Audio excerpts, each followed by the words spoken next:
to once again speak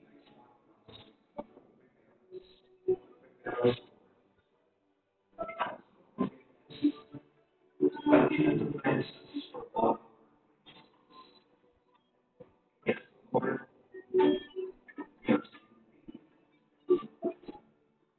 We are not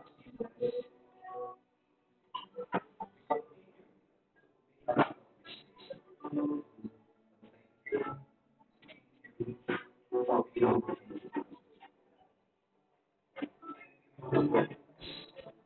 Thank you. Thank you for always speaking to each one of us. Thank you for guiding us, for calling out our sin.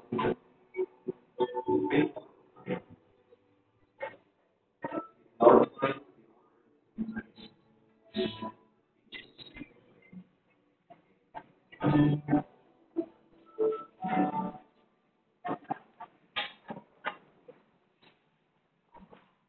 morning. Son of the house.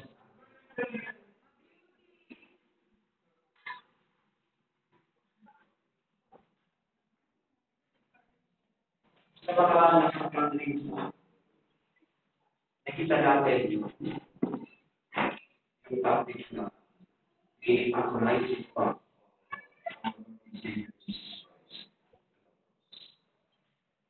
Nakita natin na yung kanyang pagkaresto ilang.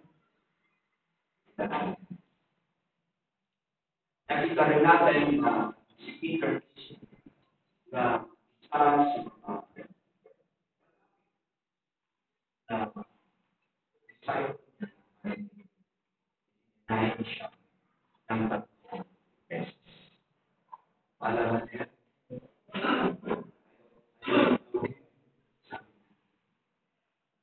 Then, nakita rin natin na yung nung sinala ang ating Panginoon Jesus sa kay Anas, and then kay Priam, and then dinalang naman kay Pai. Makita natin na yung trial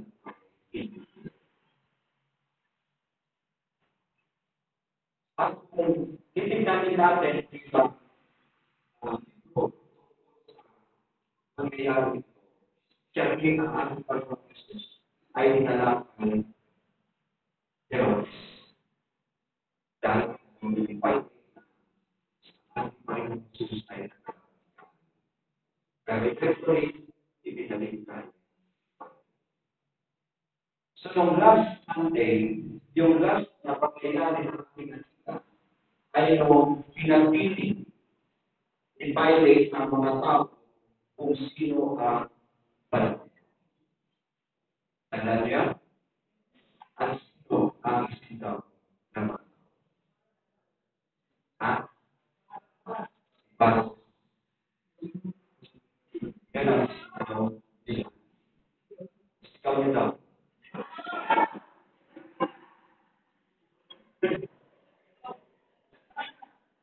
At siya ang pinalay dahil siya ang pinili ng mga.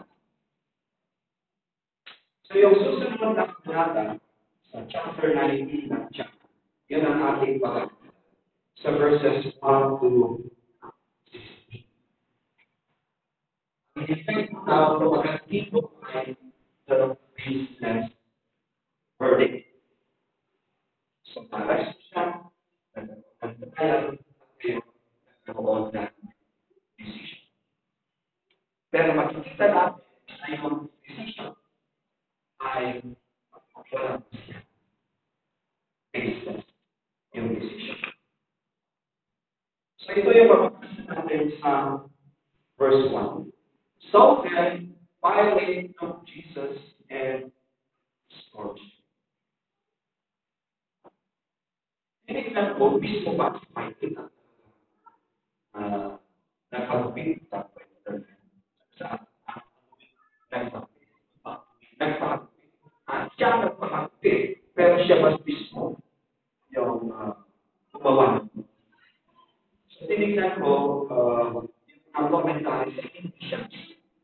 Kaya sa ibang version ay ipinakuha ating Panginoong Jesus at kanya ipinahagpit. Tignan po rin, ano kaya ang sinabi sa pagkakapit? At nakita ko yung ito, yung flag room, yung tawag nila yung source instrument na nila. Makita natin dito na karawakan. Pero maraming may mga siya, hindi lang yata ito. Made of leather. At ano yung parang merong left ball, sabi dito, so yung buli. Talagang parang bola yan. And then, yung left spike, so may spike yan. At meron ding hip bone sharp. Yung iba ba, yung na buto na sabi tayo, yung sheep, yung magtutupis.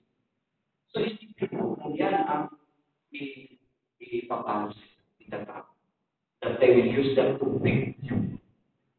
And then, nung ginawa yan, walang kapit ang ating Panginoon Yesus Cristo at siya ay natatali sa isang krus. Imagine, yung pagpapagkirap na ginawa sa ating Panginoon Yesus Cristo. So, yung kanilang pagpapagkirap sa Kanya, na yan yung sinabi na talagang pulis yan. Talagang yung kanyang skin, pagkakaroon niya ng mga lacerations. Hindi lang yun. Maaaring part of the person ay talaga man. So, hindi basta. Ngayon, ilang beses kaya siya ginagawa. Sa batas ng Budyo, ay Lashley, ay nag-explain 40, yun niya. Kaya mas Paul sabi niya, para mas durado na hindi mag-explain ng 40, usually 39. Kaya si Paul, nung sinabi niya na siya ay, yun ang ginawa sa kanya 5 times, 40 minus 1. Sinabi niya. So parang 39, usually. Yan. Pero sa ating Panginoon Jesus, dahil yung gumawa dito ay mas dalong Romano. Maaring video ang kanilang so maaring mas higit pa.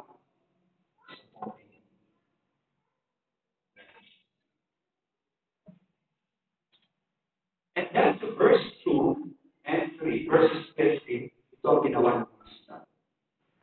And the soldiers twisted a crown of thorns and put it on his head and on him a purple robe.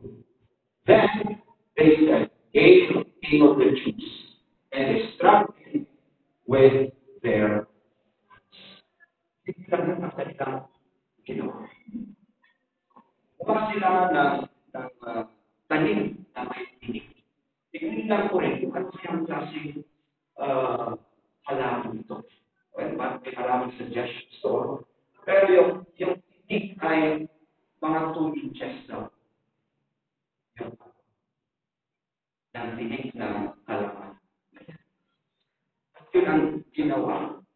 They twisted it, ginawa. And then inilangan sa kanya. What is corona na gawa sa tinig at gamit. Matutusok. Matutusok yung inyong ulo. At hindi lang yun. Dalit sa kanya isang kulawang kulay ube. Nakalapat. And then siya, they must get saying, Hail, King of the Jews. Sa ibang mga libro, hindi lang yun ang ginawa.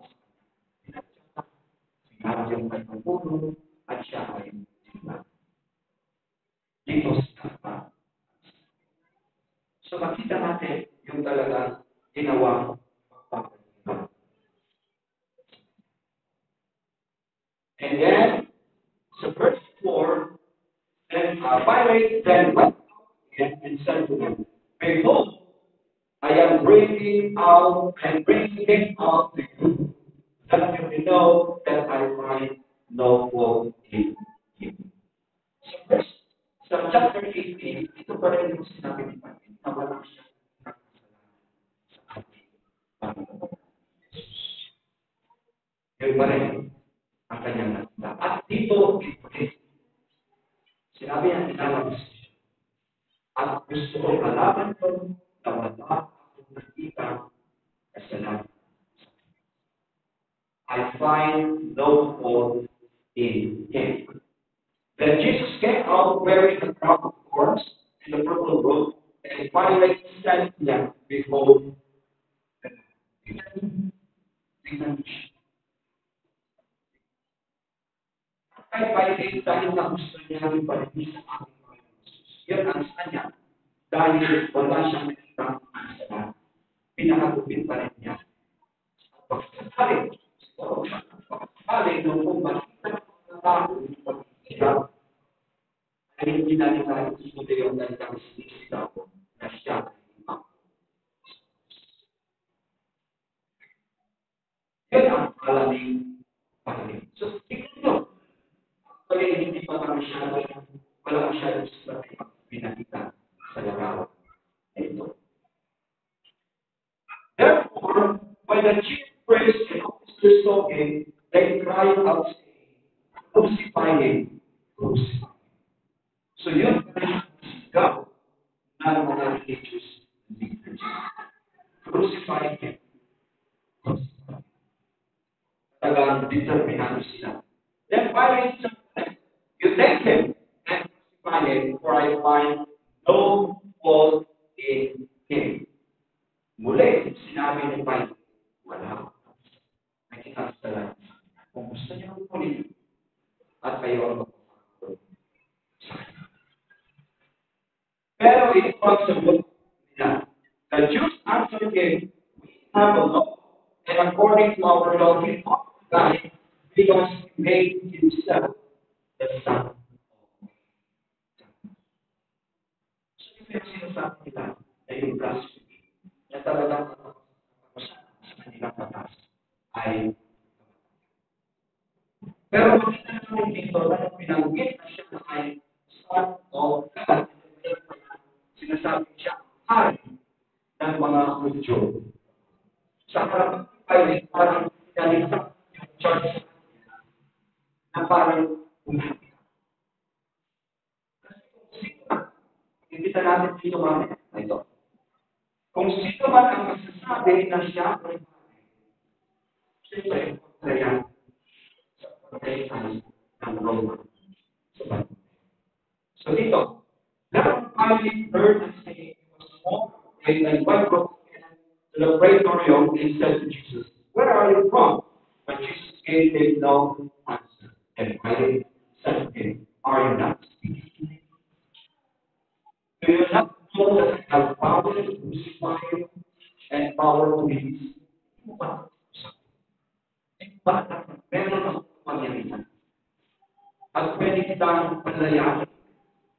O kaya pwede kitang ibaba. Yun ang ating pangyarihan. Wala ka ba?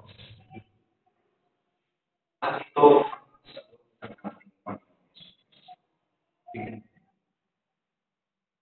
You could have the power of all this unless it has been given you from. Therefore, the one delivered me to you has the greater. You could have the power of all this unless it has been given you from.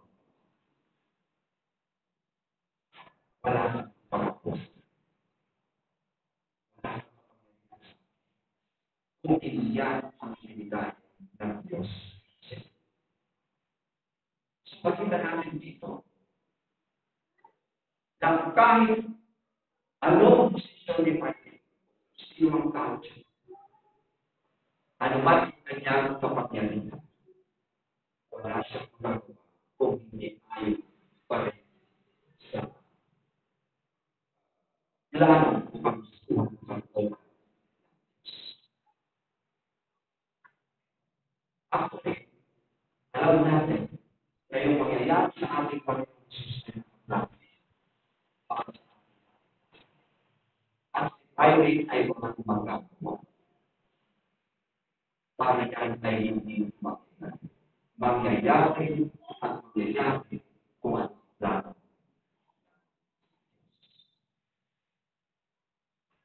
And that's the verse 12.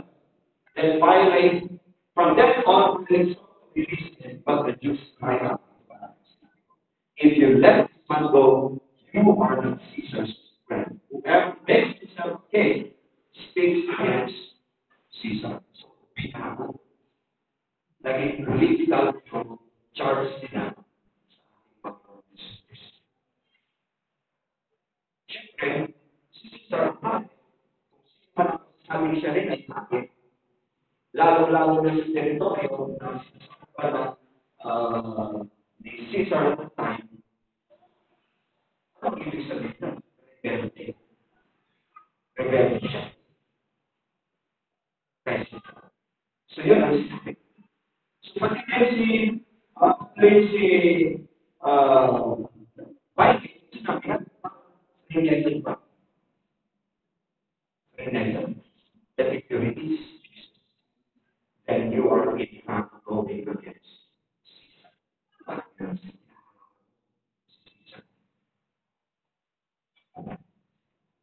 But Pilate therefore saying, he brought Jesus out now in the judgment seat in a place that is called the pavement. Hebrew, Kapag. Now, preparation day of the Passover.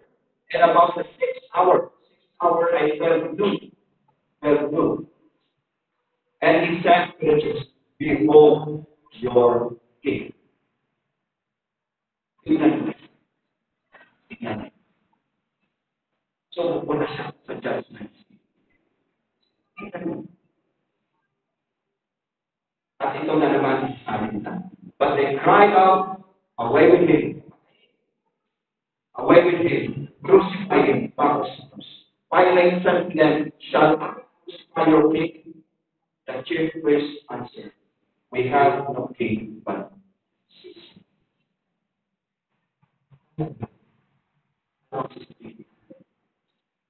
We have no king but Caesar. Who is your king? Sino ang may kapangyarihan sa inyo? Kagaya ba tayo ng mga religious leaders na tayo? Sabi, wala kang maging ibang hari, kundi si Caesar. Yan yung bakal sa sabi. Wala kang ibang hari, o wala kang ibang hari, kundi si Jesus. Then he delivered him to them to be crucified. Then the Jews took Jesus and led him.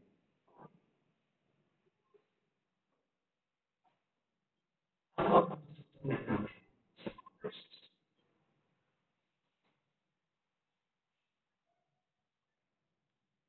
Isang experiment, parang, it's just deep. Pero ano ba ang tutunan natin sa pagkakas?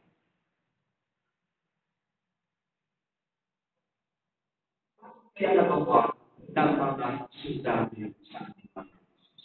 Yung mga religious leaders, at yung crowd na sinigaw ng crucified.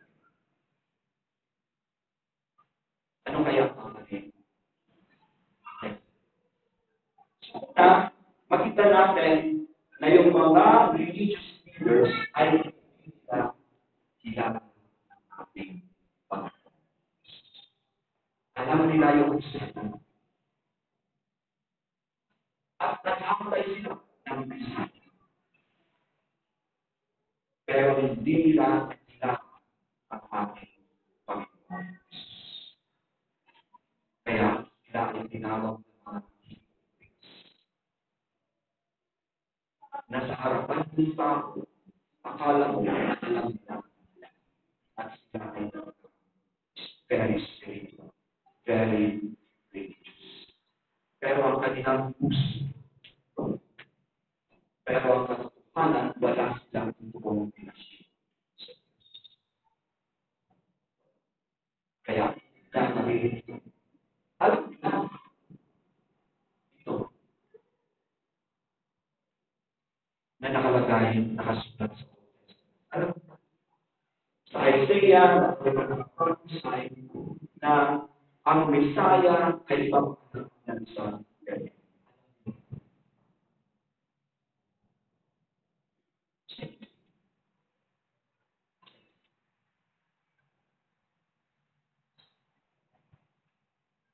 Place ng ating Panginoon sa Jerusalem.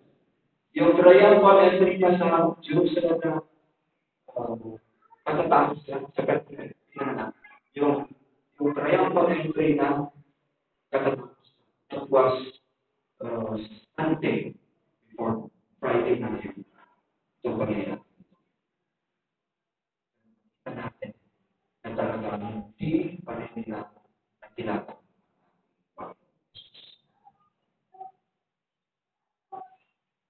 Dito sa Genesis 3, chapters, verses 17 to 18. Dahil mas kasalanan nila Adam na sila sa garden. And then meron ito sinabi ng ating Panginoon sa ating Diyos. First is the ground for your sake, in toil you have to eat of it all of the days of your life. Both thorns and thistles it shall bring forth for you, and you shall eat the herb of the field. May binanggit dito na part ng herbs, yung thorns. Yung hindi nakita ng mga religious leaders na yung paggawa nila ng ground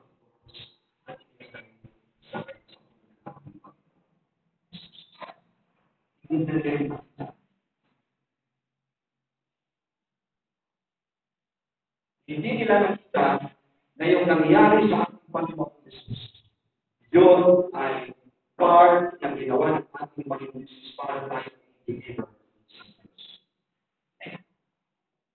na parang binibigyan yung thorn na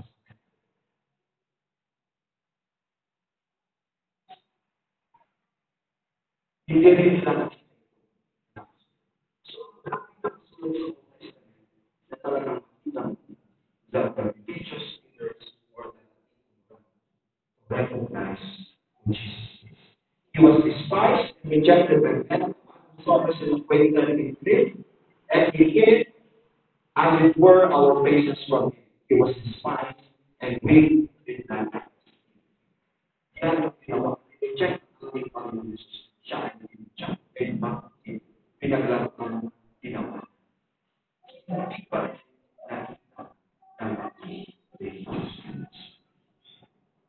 hindi nila nakilala pag-verify din. Hindi natin mag-verify. Hindi natin like hindi. Pero nung tinanong niya kung sino siya, or really acting, hindi lang sinabi ng ating Panginoon Jesus na sinabi. Pero ang ating nakalihan dito sa ito, in-explain ang sinabi niya. Ang rason kung bakit ako ay nandito ay para sabihin natin. Ang tanong ni Pilate, what is it? Pero hindi niya pinagtay yung sagot ng hindi niya kasi sabi so kung maging curious na tayo kung ano ang katotohanan. Ang nagtanong naman tayo kung ano ang Diyos. Hindi yun ang ginawa ni Pilate. Kaya wala siyang pati yung mga sundalo, hindi lang kilala ang ating mga Jesus. And so with the crowd that in-influence sila ng mga religious leaders nung sinabi, crucify him, crucify him. So makita natin dito yung ignorance of all the persons at mga religious leaders, si Pilate, yung mga soldiers of yung ignorance. So what ikaw ay if because of this ignorance? This will become a barrier for our life. Magiging sagapan yan para tayo ay maluwag. Lahat tayo wala dahil nasa kasalanan. Tayo ay naniwalay sa Diyos. No one understands Romans 3. Walang tayo. Lahat ay nasa lahat all short of the glory. Kaya yan ay magiging barrier sa ating enlightenment, manuwag. Dahil din dito, tayo magkakaroon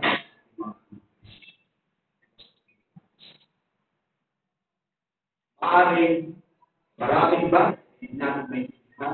And then gagawa tayo ng actually yun ang nangyari sa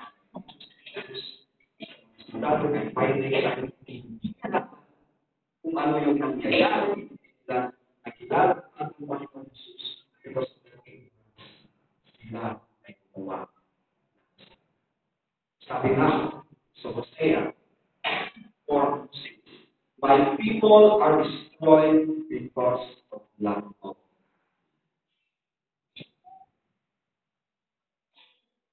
May mga experiences pa kayo na dahil nasa nalalaman para ang mga nagkasakot. May mga bagay-bagay may nasabi pa tayo. Nasaktan natin ibang tao dahil hindi natin alam yung buong maraming story. At nagsabi pa tayo.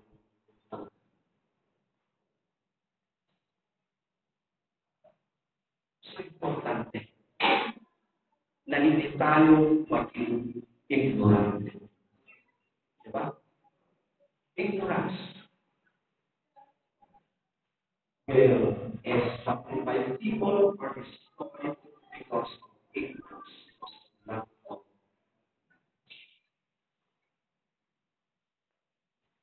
Natin sa Acts 3:13-17. Ito. For it is the God of Abraham, Isaac, and Jacob, the God of all our ancestors, was brought to his servant Jesus by doing this. This same Jesus, this is the same Jesus, who offered and rejected before Pilate, despite Pilate's decision to release him. The rejection is holy, righteous one, based only on instead of the release of the murder. You killed the honor, but God raised him from the dead, and we are witnesses of this. Kaya ito, meron isang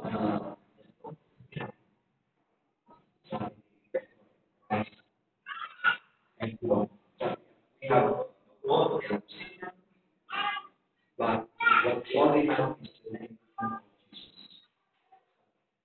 Our name of Jesus Christ. And so, yeah, yung kinakita natin natin, okay? Yung awit niya, di ba? And then, nakita naman wow. At ito yung sinabi na hindi sa sarili nilang nakailan nangyari, kundi because of the power of the name of Jesus na kanila ay walang religion. At ito na tuloy.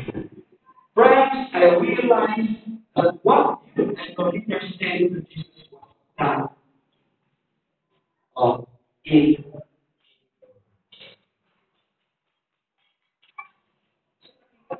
Ngayon, ginawa ng religious leaders was done in ignorance.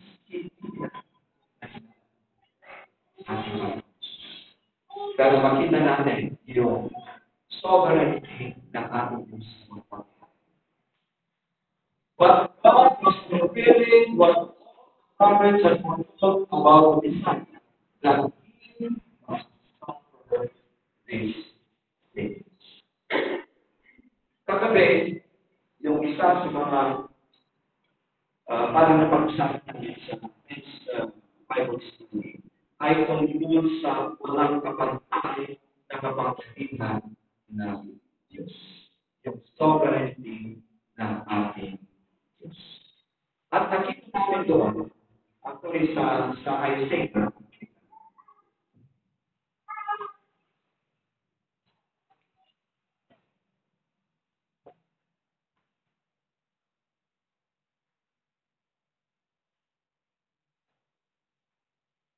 Isaiah 14.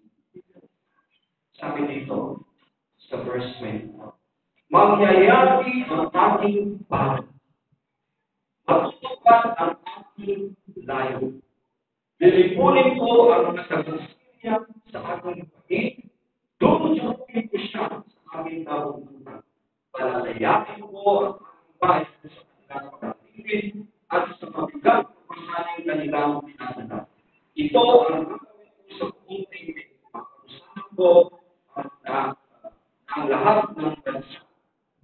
Sino ang tutulong sa pasya niya na makapaglihan? Sino ang pipigil sa kanya? Ito yung walang kapantay na kapagpilitan.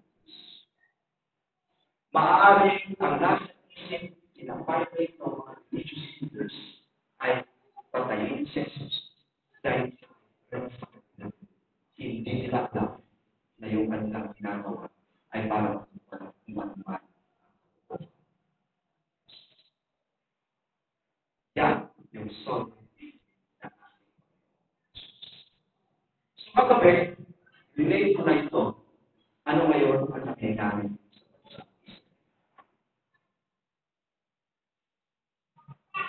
Ano ngayon ang bansa? Ilang mga puwersa ng ating sa Israel. Yung mga kalaban ng Israel. Dito sa verses dito, ang nabanggit ay Syria. Sabi ko pagkakas, kung ano talaga ang plano ng Diyos dito sa ating Panginoon Jesus. Kung ano ang plano ng Diyos para sa Israel. Okay. Walang makakatulog. Iran, kahit anong question, walang magagawa. Dahil ang bansa ng Israel ay pinipropose.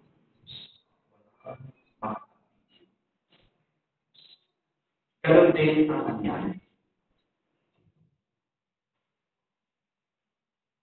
Makita rin natin yung insecurity ng religious leaders na ilan. Sa Matthew, ay dyan, verses 47 to 50, ito yung natakay. Then the chief priest and the Pharisees gathered around and said, what shall we do? For this man works many signs. If we let him alone like this, everyone will be laid in gate, and the Romans will come and take away both our place and the nation. So nakita mo, kung ipapapatuloy niya, ginagawa niya ito.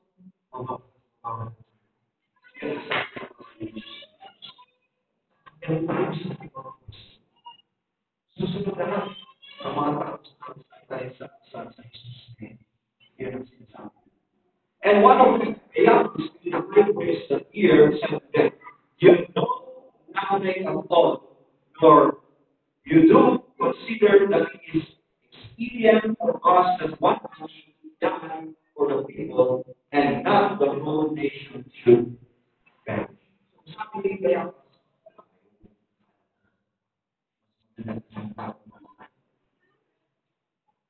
kaya makita natin dito na talagang insecure sila.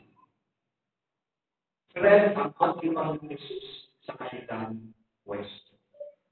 Kaya yun ang dahilan na talagang kahit sinabi ni Pilate na I find no fault in him, talagang ang sigaw pa rin natin.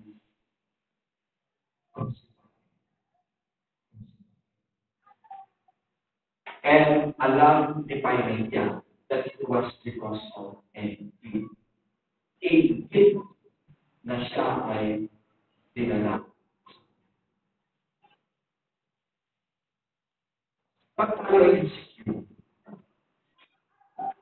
yun. Anong ibig sabihin? Pag tayo ay insecure sa mga bagay ko, anong ibig sabihin? At tingnan natin yung self-centered, selfish. Kaya insecure tayo eh. Ano mangyayari sa akin? Tuloy-tuloy yung kanilang ginagawa. Ano kaya mangyayari sa akin? Dahil nakita ko siya naman ang sinusunod.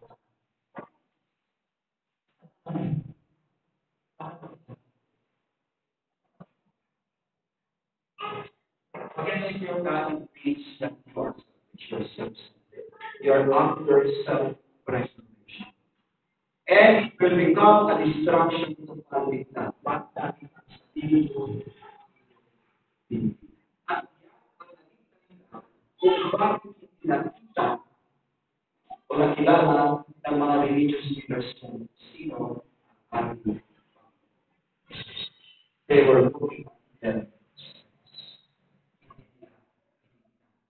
Hindi nila ito parang in-examine ng kanilang ginagawa. And then, kill for it. Sa kanilang decision, talagang nandiyan ay kaya nga self-centered. So, motivation mo yung sumpo ay hindi na. At sabi nga dito for where envy and self-seeking exist, confusion and evil things are there. Envy, hate, self-ambition.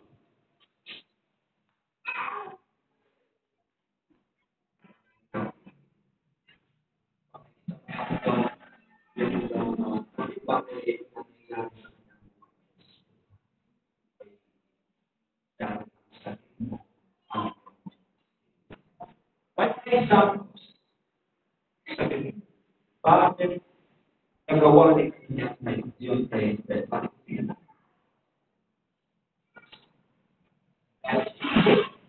Dahil sa diba? At pinagsin ng Diyos, yung alay niya. Kita self-centered. Si David,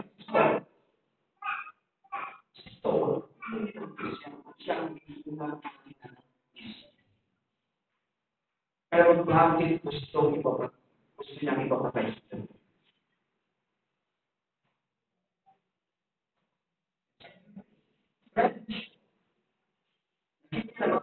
Si David sa kanyang trono.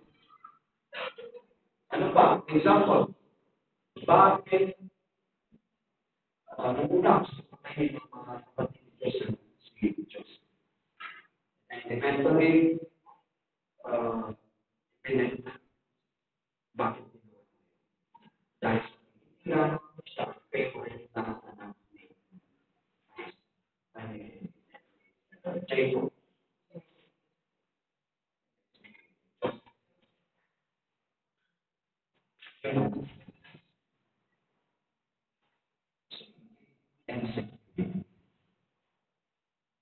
So meron ba nasa ating puso na makakain. Yan, dahil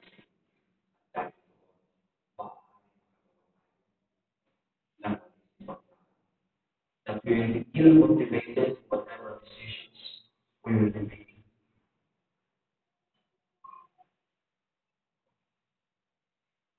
A sound heart is alive to the body, but envy is drunkenness to the bones. Tama yung ating puso.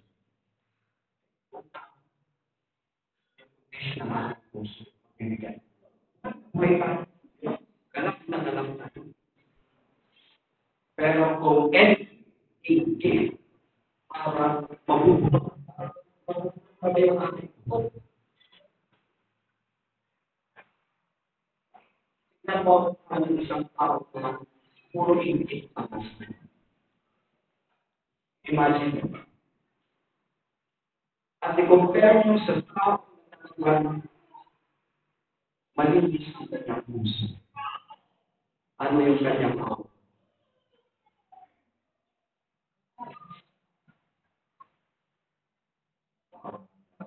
Ay,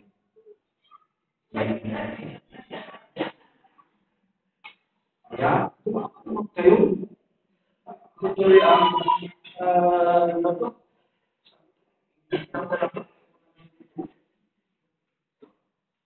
si Moses Pilate, he was hindi siya talaga makadesisyon ng diba? Sabi niya, I find no fault in him. Pero bakit hindi niya nagawa ang ating mga Jesus? Well, kung sa sinabi na natin, naman ang Bishop mangyayari po sila. Pero makita natin dito yung indecisiveness ni Pontius. Hindi siya. Hindi niya pinayuan yung takot ayon sa kanya nakita. I find no fault in him. Hindi niya pinayuan yung kanyang pinayuan. Kung ano yung sigaw ng tao, kung ano gusto ng mga tao, he was easily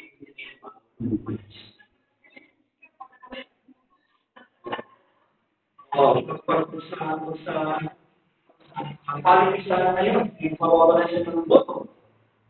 Diba? So, ang tendency pag ikaw ay indecisive, magiging inconsistent. Maya-maya ito yung stand mo, maya-maya ito yung stand mo, depende. Hindi na lang. Kung nangyari tayo, yung maamay, yun din ang nangyari sa amin. Kung hindi natin tayo. And then, mag-compromise natin.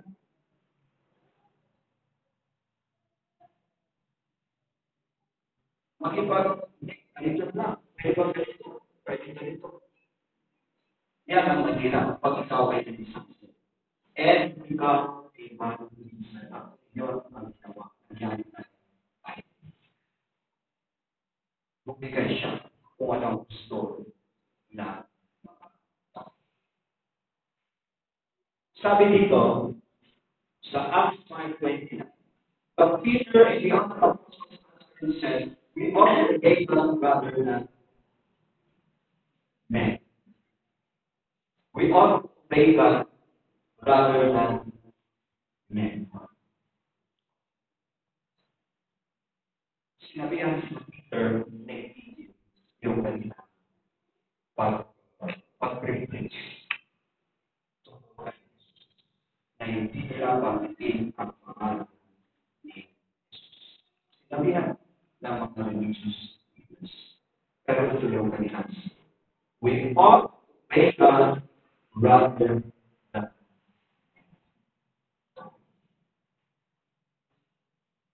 kung meron tayong gagawin at alam natin ang katotohanan ayon sa salita ng Diyos. At meron namang sinasabi ng iba na sa hindi na natin acceptable sa Diyos. At yun pa nga ang kita natin ng kagustuhan ng karamihan. Dahil doon ating pipili.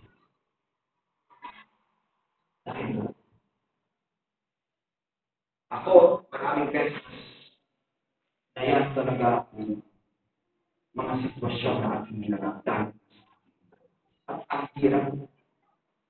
Ang hirap talaga. Dahil minsan, liwanag sa mata.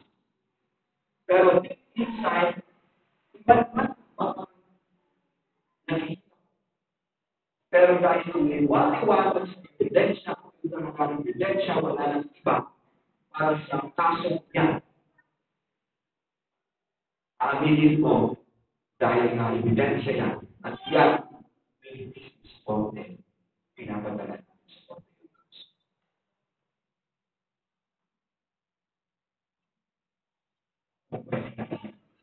Yung aming resolution ay yung basa sa salita ng Diyos.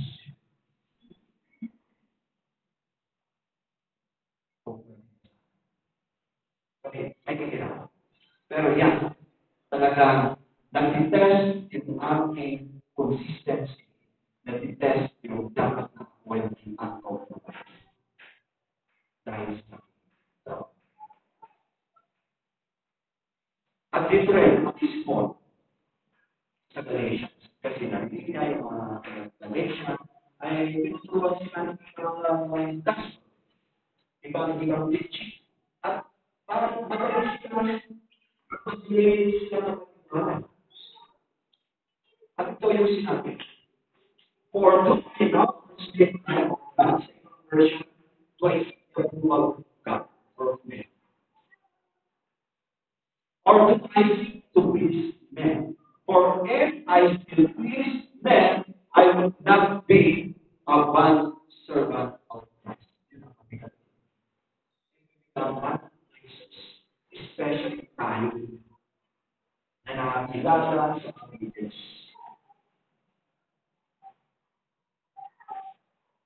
Paano natin masasabi na totoo na tayo ay Kristo ng ating Panginoon? Hindi mo. Sino ang sabi mo? Kung ang ating magiging patayan sa lahat ng pagkakataon ay kung ano yung nagbibigay ng kaligayahan sa mga tao. Kung ano ang gusto nila na matawag na alipin. Hindi ako tunay na nagsisisi. But if I make known to you, brethren, that the gospel was preached by me is not important, but I make known to you, brethren, that the gospel which was preached by me is not according to man. For I neither received it from man, nor was I taught of it, but it came through the revelation of Jesus. Hindi ang text verse dito para may remind sa atin na yung binabasa natin sa parang ng Diyos. Yung ating pinag-aaralan sa salita ng Diyos ay hindi gawang buwan. Na kailangan palang seryosohin na. Kasi dala ng pangasihan. Hindi natin basta-basta ibaliwala. Hindi yan dapat talaga ang totoo na hindi pasihan ng ating pamumuhay. Para hindi tayo para maging consistent tayo, para pag-decision, klaro din ang magiging decision. Kaya si Paul, kita natin talagang pinanindigan niya kung ano yung revelation ng ating Panginoon Jesus sa kanya. At yung kanyang dito. Kaya makita natin dito sa ating pangalan na dahil sa ignorance ng mga religious leaders, finally, yung mga sundalo, yung crowd, dahil sa insecurity ng mga religious leaders at yung decisiveness ni Pontius Pilato, yung decision laban sa ating Panginoon Jesus. And so far as they are concerned, is happening. Sa kapan natin, makita natin na may justice sa ating Panginoon. Pero pagbalikan natin, walang kapantay na pagpapilihan ng ating Diyos, yung kanyang sovereignty. Makita pa natin na lahat So, ay nangyari dahil dito ang oras. Dahil yun ang Diyos.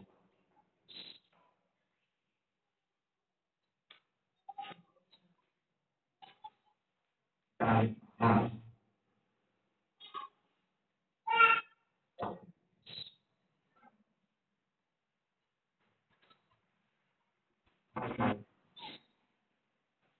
dahil kung pinagbubukan ay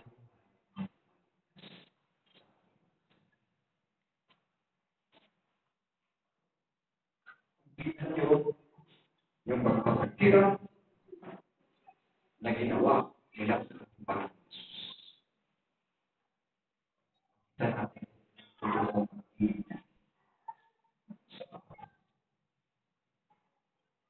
ginagawa.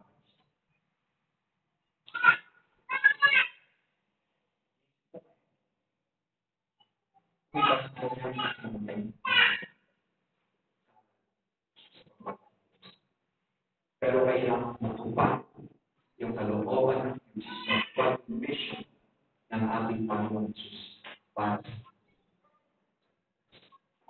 He broke everything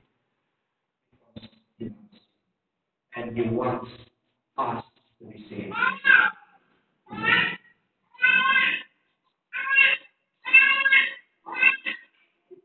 Mga kapatid, yung natin para yung sacrifice ng ating Panginoon. Huwag po natin sa excitement na istorya ng Biblia na ang ganda kung nasa siniman yan ay panurin pagkalang ilang ng trabaho. Yan ito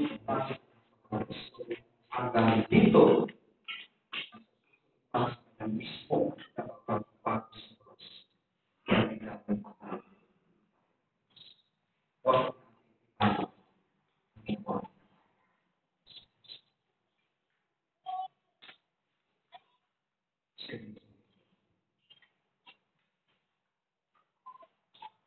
At ipagod natin.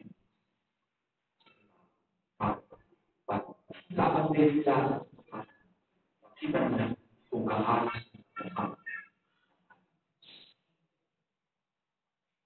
aming Panginoon sa pag-ibig sa nakita namin sa mensahe na ito paano ginawa yung pagpapakita na ginawa sila. Maaaring ito durante yung pagbubukas security or dahil hindi wala itong pinapalintikan si Pontius.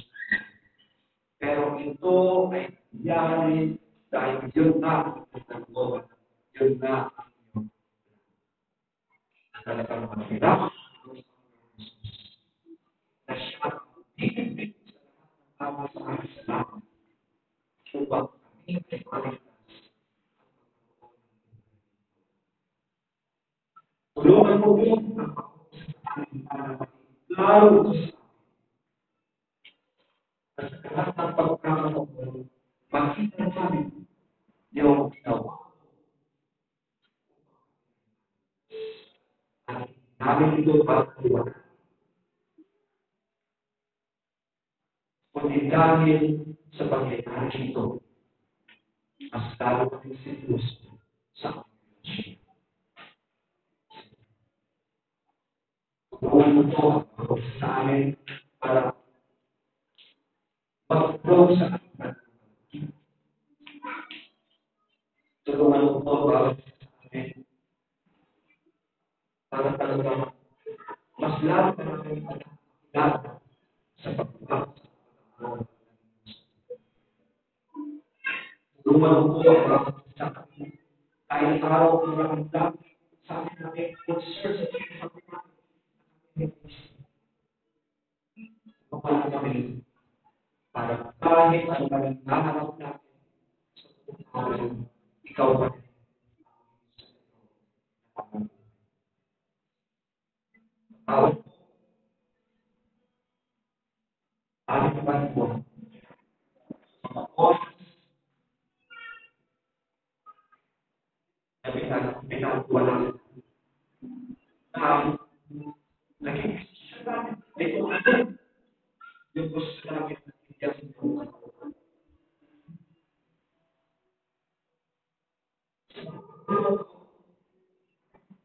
na nag-provide kami tawag namin. Kaya Panginoon, dito kami, patuloy mo po, patuloy ang ating pagmumulatan. Tulungan mo kami para makita ng pagmumulatan. Ayaw ko rin sa inyo. Diyos, nagkakaroon